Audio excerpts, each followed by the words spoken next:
The text came in at 2:12 p.m. on a Thursday, 10 days before Christmas. I was on my second espresso and reviewing deployment timing when it buzzed. Ray, this year is family only. Lena's in-laws are visiting. They're high-level people. Better if you skip. Don't want questions about your situation. No, hi, no, hope you're well. Just that. I didn't reply with some speech. I typed one word. Understood. Then I set the phone face down like it burned me. Quick note, before listening, share which city or country you're watching from. Marisol Vega, my COO, saw something shift in my face as she walked past my glass wall. She stopped. You good for the Whitaker Holdings walkthrough? Yeah, I said. Still good. She waited half a beat, like she wanted to press, but didn't. Then she said, Edward Whitaker is flying in. Says he wants to meet the man who built the engine. I nodded. Great. Let's make sure the demo runs hot. That's when something clicked in my head. I asked, the Edward Whitaker who has a son named Grant? She tapped her tablet, flicked through a dossier. Yeah, Grant Whitaker, Senior VP. Married 8 months ago, according to the firm bio. I laughed once, short and dry. I take it that matters, she said. Grant married my sister. Marisol blinked. Wait, Lena is married to Grant Whitaker? Yep. She let out a whistle. So, the in-laws your parents are trying to impress are the people flying here to meet you. That's the punchline. You want me to prep for fireworks? I shook my head. No fireworks. We do business.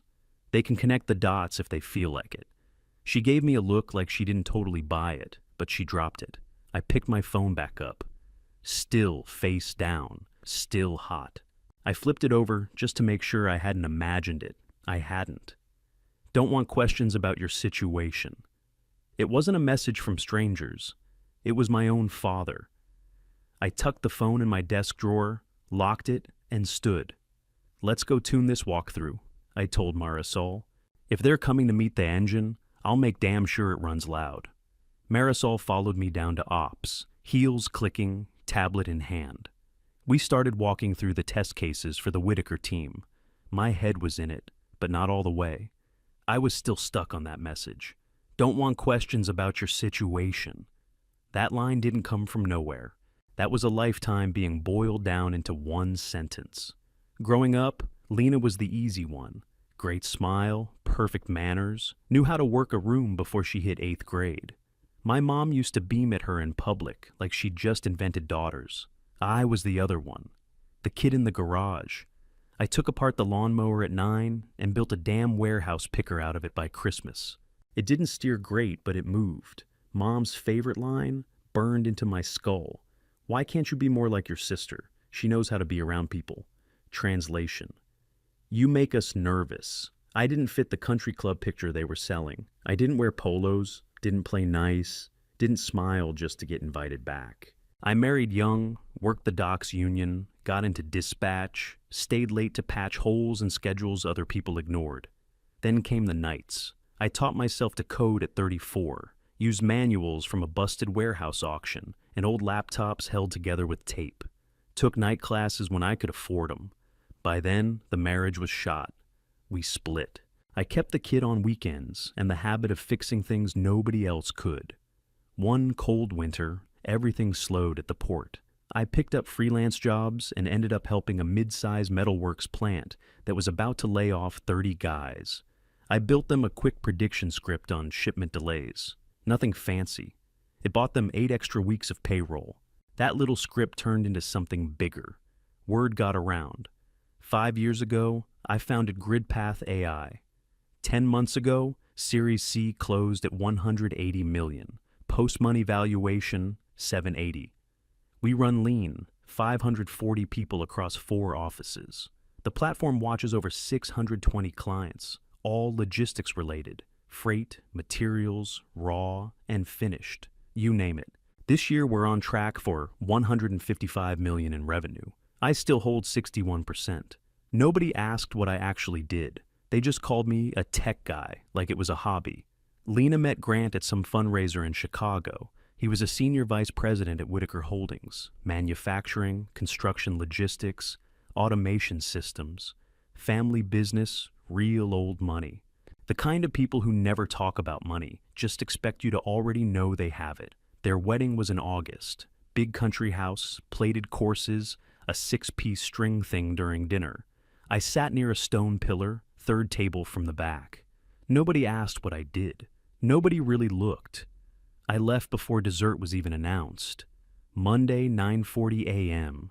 Our floor was humming. Half-zipped hoodies, freight maps running live feeds on 30-foot wall screens, shipping flow like a bloodstream in motion.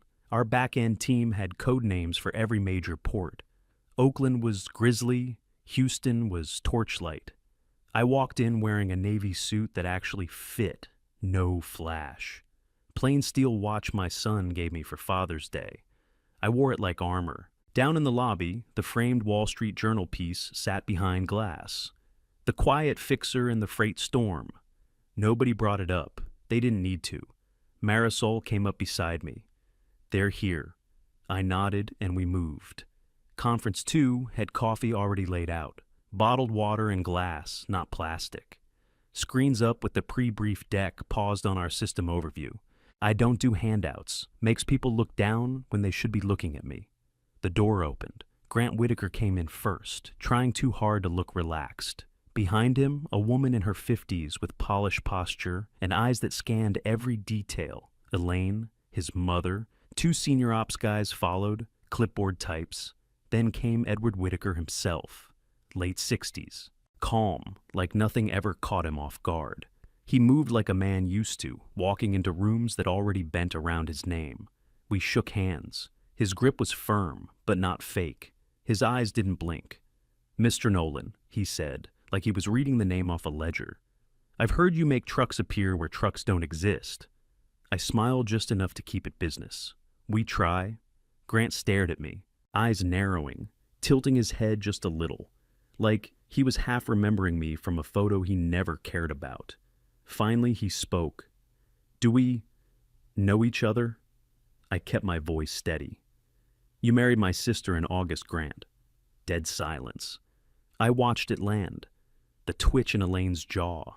The way one of the ops guys adjusted his seat like he suddenly felt too tall. "Ray Nolan," I added. "Lena's brother." Elaine's fingers went tight on her leather notebook. Edward's brows lifted slightly like he was resorting a file in his head. "You're Lena's brother," he said, "and you run this place." I gave him a slow nod. "I run this place." Grant cleared his throat. "Your parents said you were between things."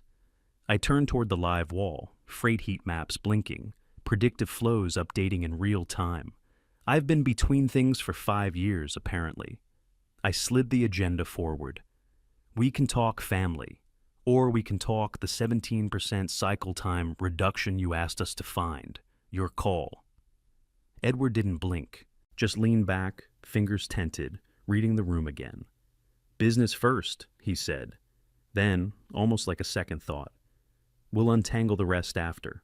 I nodded. "Good." I tapped the screen. The system map came alive. Color-coded delays, early flag anomalies, routing inefficiencies. Marisol caught the cue and launched into our breakdown of where their operation bled time. No fluff, just friction points. The ops guys leaned forward. Elaine kept scribbling notes like she was auditing a merger.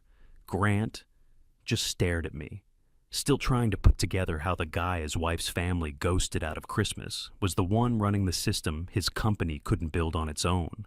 Edward didn't say much after that, just listened.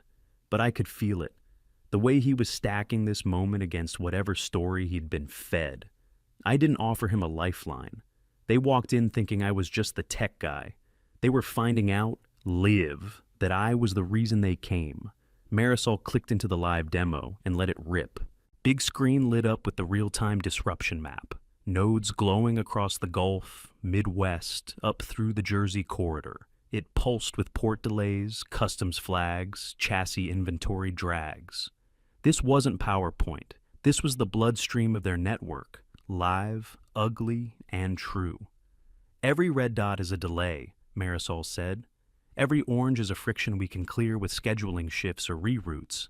System adjusts dynamically as inputs shift. Weather, volume, labor conditions. We pull real-time feeds. No fluff, just pain points.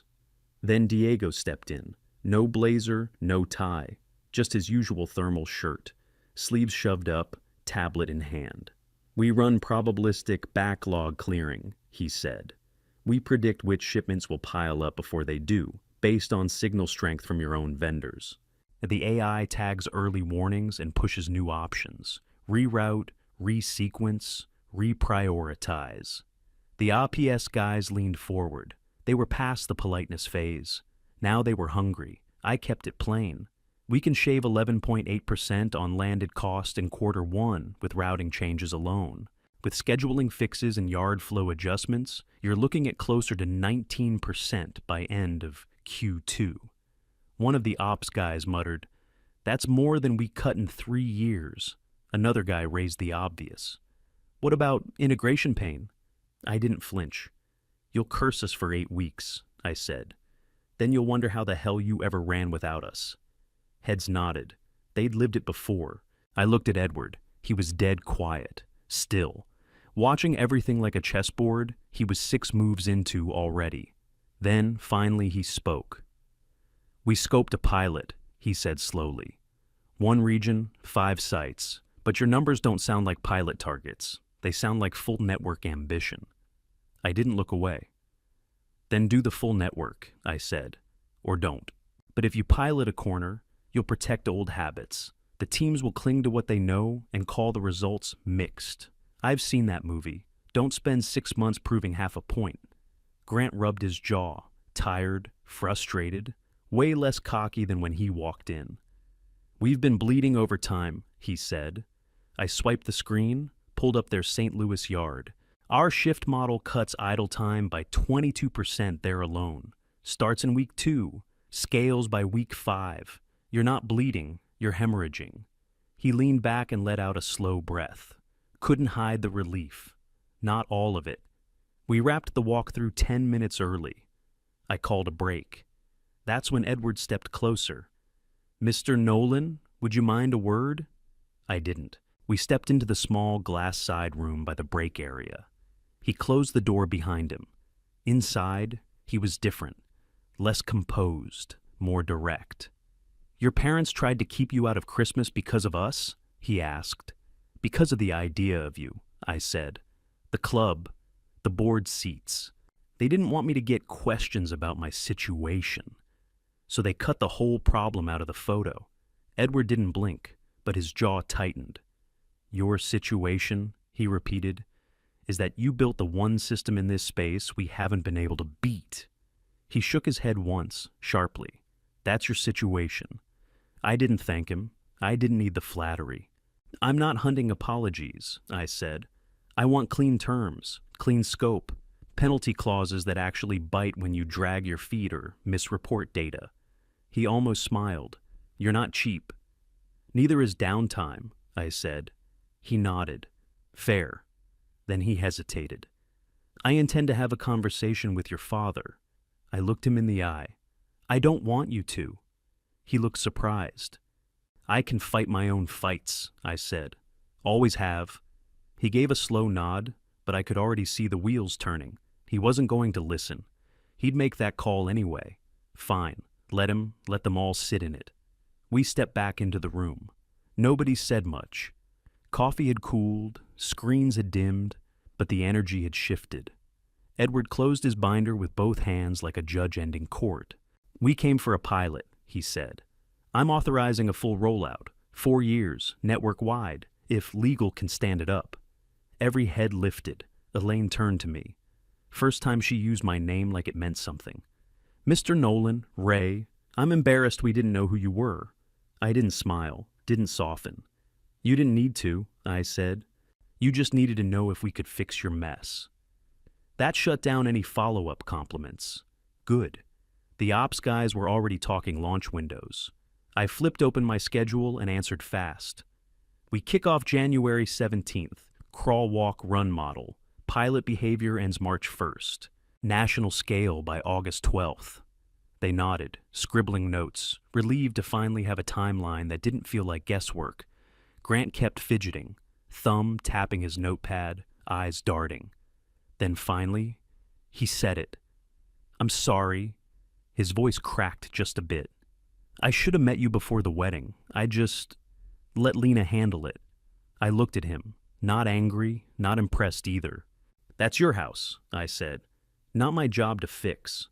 He didn't argue, just nodded like he knew he deserved that. Edward pulled a card from his wallet and slid it across the table toward me. "I'm calling legal now. My chief counsel will work directly with your contracts team. Also, off the record, I intend to make sure your parents understand what they did." I didn't touch the card. "I don't need rescuing," I said. He didn't flinch, just leaned in a little, voice low. "It isn't rescuing to shine a light." Then he stood and stepped out with his phone, already dialing. For a second, nobody moved. You could hear the hum of the vent system and the quiet ticking from Elaine's watch. She looked like she wanted to say something else, but thought better of it. Grant kept staring at the table. The ops guys stood up and started sorting out handshakes. I stayed seated for another few seconds, then stood too, one contract away from the biggest deal we'd ever landed. And still, all I could think about was how fast my parents would scramble once that call came in.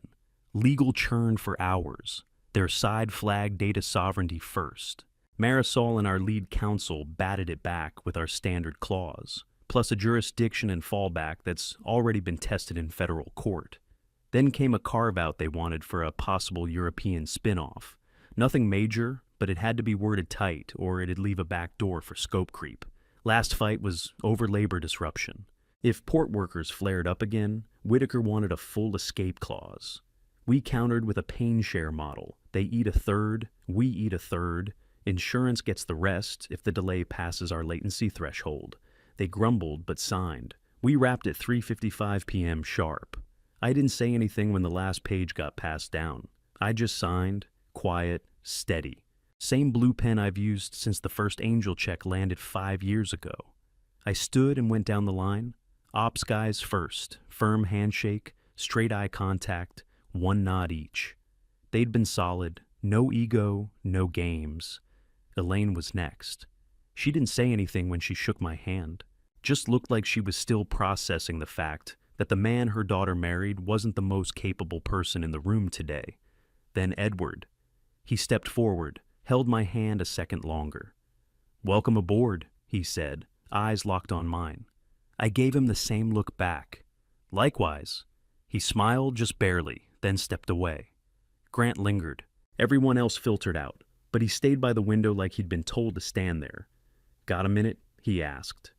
I walked over, not because I wanted to talk, because I knew it was better to hear it now than later. He didn't waste time.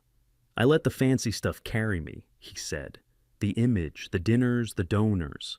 I should have asked more questions about you, about Lena's family." I didn't nod. I didn't give him anything. "I'm not a ghost," I said. "I'm in the invoices. I'm in the trucks that stop being late. I'm on-time arrival stats, dock performance charts, shrink rate reductions. I've been there the whole time. You just didn't look." He nodded once, eyes still on the window. "Respect finds its way to the loading dock sooner or later," I said. That made him laugh under his breath. Not a real laugh, more like a tired exhale. "Lena's going to call you the second I get home," he said.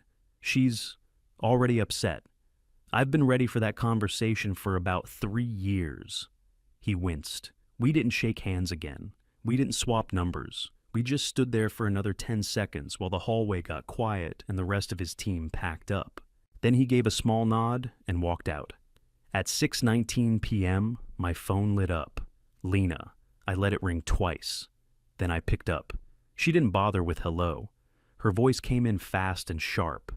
"Grant says you own GridPath, all of it. That Edward signed a massive deal with you today. Is it true?" "Most of it," I said. "And yeah, it's true." There was a pause, like she was chewing through all the things she never thought to ask. "Why didn't you tell us?" "I didn't hide it. You just never asked." Her breath caught. Then she said it. "We thought you were having a hard time. We didn't want to make you feel small." "You did it anyway," I said. Then Dad's text did the rest. That shut her up. Silence stretched. I waited. Then she started crying. Not loud, just tight, quiet breaths through the phone, like she was trying to hold it in and failing. "Edward called Dad," she said finally. "It wasn't pretty." I stayed quiet. She kept going. "He told Dad that cutting you out of Christmas to impress the Whitakers was disgraceful, that it was the kind of thing that makes people uninvitable. He said if it ever happened again, he'd be done with the social niceties." I ran a hand over my jaw, sat down on the edge of my desk. I asked him not to make that call. I know, he told me, but he said he couldn't let it slide. I didn't say anything. I didn't need to. Let it sit. He's shaken. He wants to come by. He says he wants to fix it. She sniffled. "Can we try again? Be brother and sister for real this time?" I didn't answer right away. I thought about the versions of her. Age 10, brushing out her hair in Mom's mirror. Age 16, surrounded by people at her party while I refilled ice. Age 28, calling to say she got engaged, but never mentioning who'd be invited to the rehearsal dinner. "Trying's not just a speech," I said. "It's work, quiet work, stuff you do when no one's watching." "I know." "No, Lena, you say you know, but it's gotta mean showing up, not just when it's easy, not when you're scared of being embarrassed." She was quiet for a long time. I heard her swallow. "I want to try anyway." I looked at the wall screen still glowing with our closeout metrics. 53 million in scope. Edward's signature on the top page. "I don't know if I believe you yet." "Okay." That was it. No begging, no defense. Just, okay. Next morning, 8:12 a.m., reception pinged me. "Your parents are here. No appointment." I stared at the message for a second, thought about deleting it, then stood up and told Marisol to hold any non-criticals for the next 30 minutes. They were in the lobby, dressed like they were meeting a judge. Dad had on his old Navy suit, the one he wore to Lena's engagement party. The knot on his tie was crooked and choking him. Mom clutched her purse like it was holding a verdict. No makeup, just lip gloss and nerves. I didn't say much, just nodded once and led them upstairs to Conference 1. I didn't offer coffee, didn't tell them to sit. I stayed standing. They got the hint and stood too. Dad cleared his throat like it was full of gravel. "Edward Whitaker called me last night." I crossed my arms. "I told him not to." Mom's voice cracked a little. "He made us see what we refused to see." I looked right at her. "What's that?" Dad looked down at the table, then at me, then down again. His voice was quiet, like he was confessing something ugly to a priest. "We made you invisible." He kept going. "We were proud of Lena's social life, her ease, her shine, and we were scared of yours, because we didn't understand it. The tools, the business talk, the tech stuff. It made us feel useless." Mom added, "We told ourselves we were protecting you, giving you space, but really we were just avoiding the discomfort." I didn't answer. I pulled out my phone and slid it across the table. The screen was already open. "Better if you skip Christmas. Too many executives around." Dad couldn't keep his eyes on it for more than a second. His jaw clenched. His hands trembled when he pushed the phone back. "I don't know how to fix this." I didn't sit. I didn't soften. "This isn't a leaky pipe," I said. "You don't wrap it in tape and call it a day. If we do anything, we do it slow and real." Mom asked, "What does real mean?" "You stop comparing me to Lena. You stop pretending money equals grace. You come to my office once in a while, not dressed like you're seeking a bank loan, but like you actually want to know who I am and what I've built." Dad nodded, stiff, like a man being sentenced. "I'm sorry, Ray." I looked at him and believed he meant it. Today. "That's not the same as meaning it tomorrow," I said, "or next week, or when nobody's looking." They didn't argue. They just stood there. Two people who suddenly realized they'd been absent for a life that happened without them. I checked the time. Still had 3 meetings before lunch. "I have already made plans for the holidays," I said. "Company retreat, Jackson Hole, 2 days on the slopes, 2 days in a war room mapping expansions. I'm not changing that." Mom swallowed. "Can we call you on Christmas?" "You can try." I held their eyes. "I won't promise to pick up." We wrapped it there. No hugs, no long speeches. Just a slow walk to the elevator, and a silence that felt heavier than anything they said. The doors opened. They stepped inside. Dad gave a little wave, awkward like he hadn't done it in years. The lodge was warm, and my people were loud. We'd rented a long place up in Jackson Hole, stone fireplace roaring, snow built up thick on the windows. The kitchen hadn't shut down since we arrived. Someone was making chili. Someone else was already halfway through another pot. Boots were scattered by the door. Company hoodies everywhere. My phone buzzed all day. Mom, Dad, Lena. I let most of it ride. We did our awards in the big room. Nothing fancy, just a standing speech for the analyst who caught a broken pattern out of a Gulfport and saved us 6 figures of cleanup. Marisol handed him a beanie with our logo. Everyone clapped like it meant something. It did. At 8:42 p.m., the phone rang again. This time the screen said, Edward Whitaker. I picked up. Merry Christmas, he said. You alone? I looked around. Diego was half asleep in a beanbag chair. Marisol was pouring cider. Somebody was trying to fix a Bluetooth speaker with a screwdriver and way too much confidence. I'm with my crew. Good, he said. That's where you belong right now. He didn't wait for me to ask. He just told me. Your family's at my house. They look like they showed up to the wrong airport. Lena's hurting. Your mother hasn't said a word in 2 hours. Your father keeps picking up things and setting them down. He paused. They're learning something they should have learned a long time ago. I let the silence hang, then said, I didn't ask you to host that lesson. I know, he said, but I wanted them to sit with it.